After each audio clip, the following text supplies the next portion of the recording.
Yo,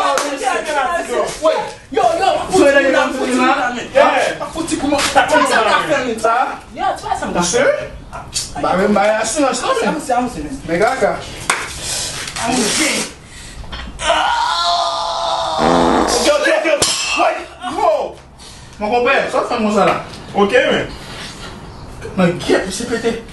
C'est pété. Oh shit. Ok, malade. Malade. C'est ta dent.